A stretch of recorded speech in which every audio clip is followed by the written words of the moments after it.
Greetings, family. Peace and love to you and yours. This is Guru. Thanks for visiting my channel.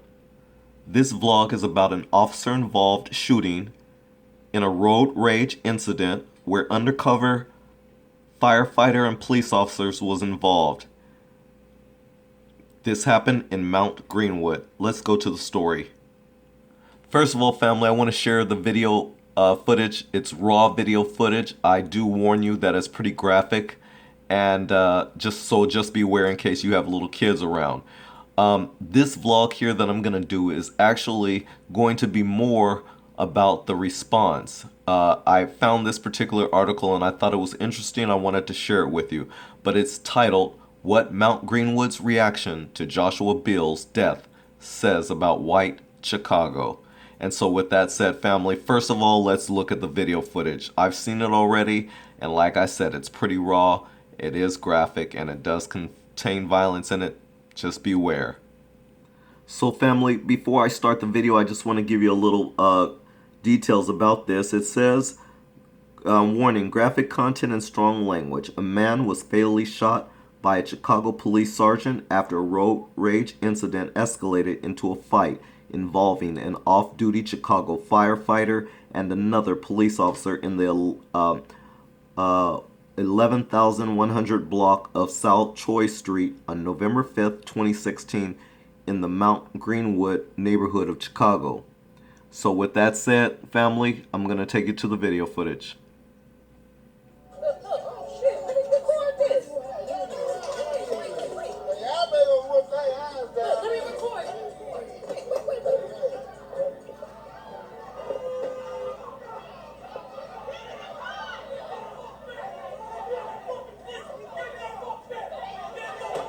So that guy in the red is an undercover officer waving a gun around at everybody, yelling at people, waving a gun at people.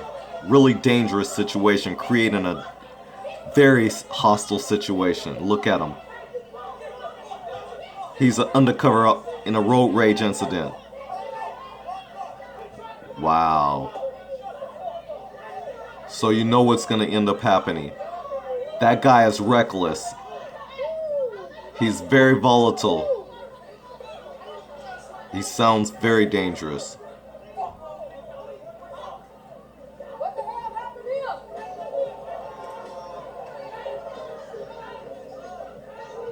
This person is just kind of not paying attention, I believe. They're probably shocked.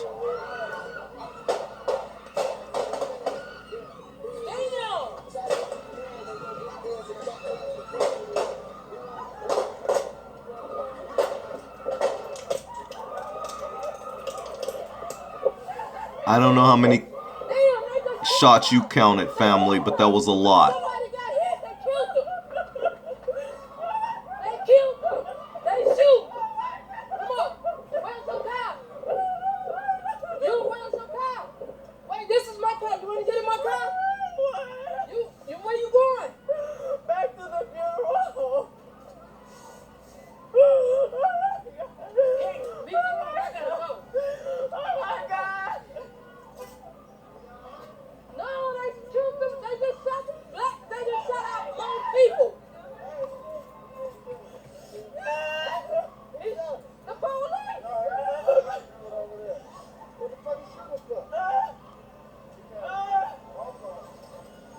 In front of the fire department.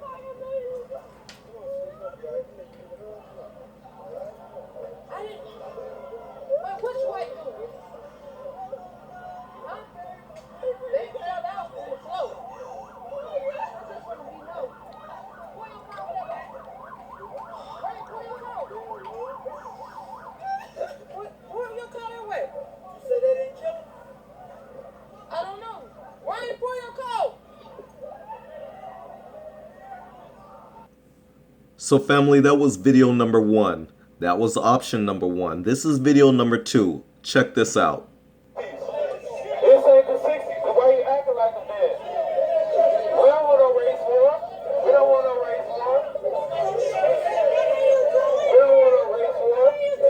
We don't want them. Because somebody was murdered. Because somebody was murdered. Black what? Black what? Black what? Black what?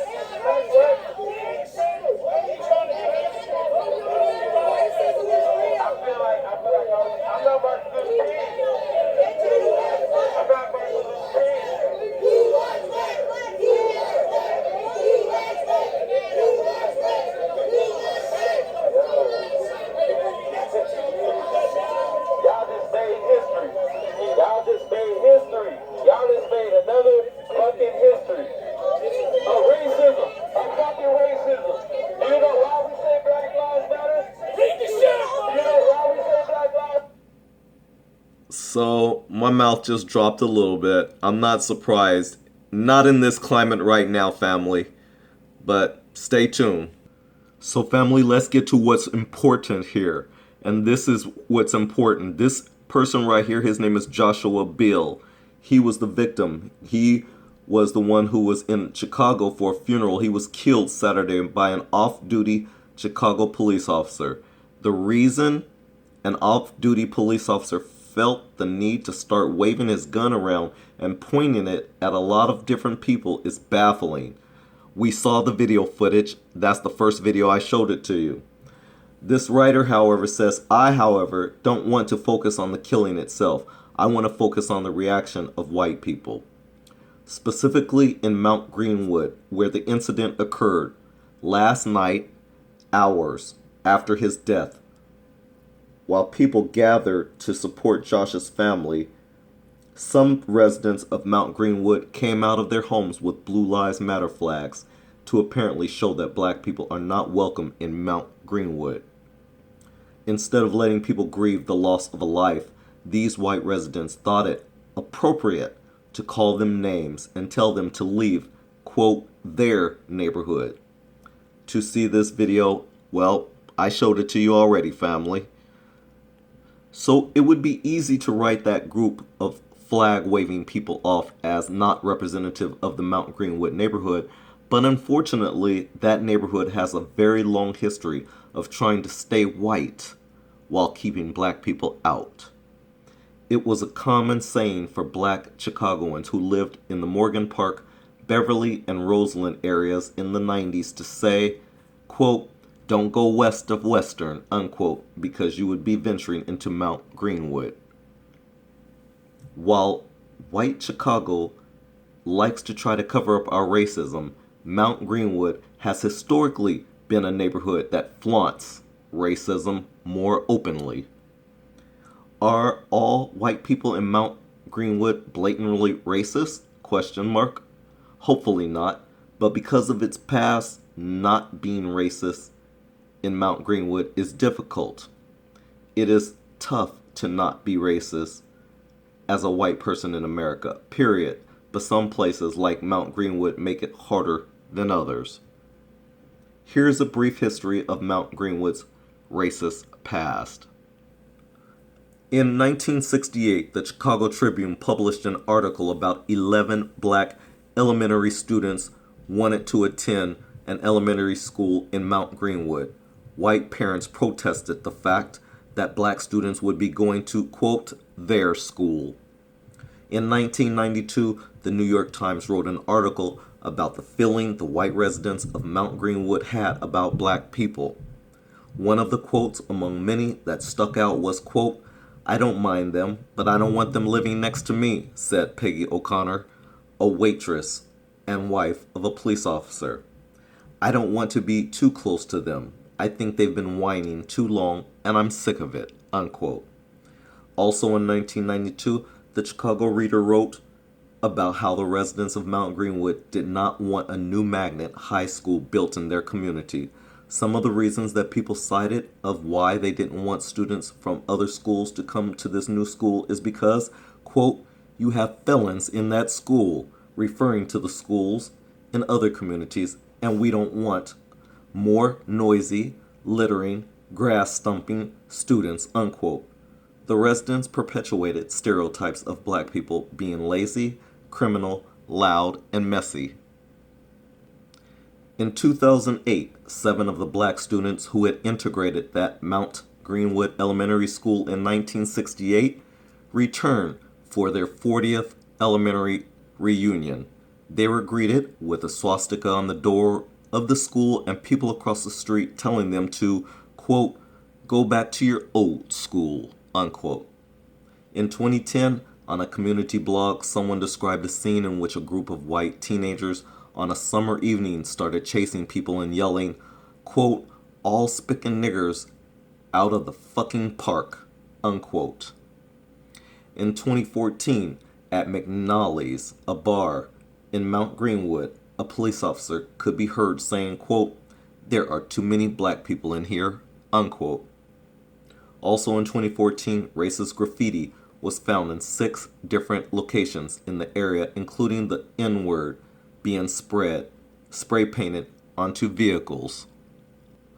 The reason for this history lesson is because as a white person, I know that we love to try to pretend that racism does not exist or it is something that is over with.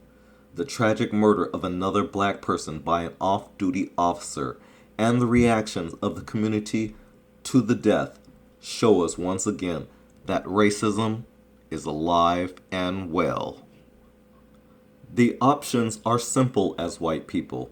We can work to change the system of policing by admitting there is a problem with it.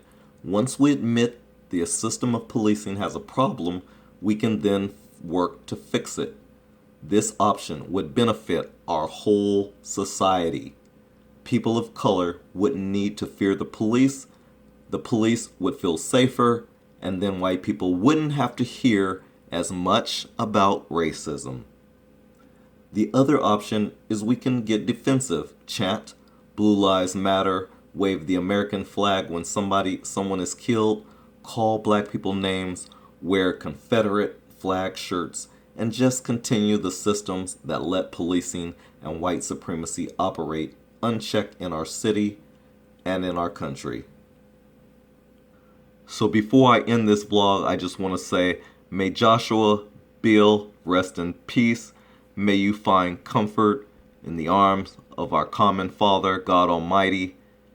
And may the Beal family, his parents, his brothers, his sisters, his family, and friends, may they all find peace as well. This is Guru.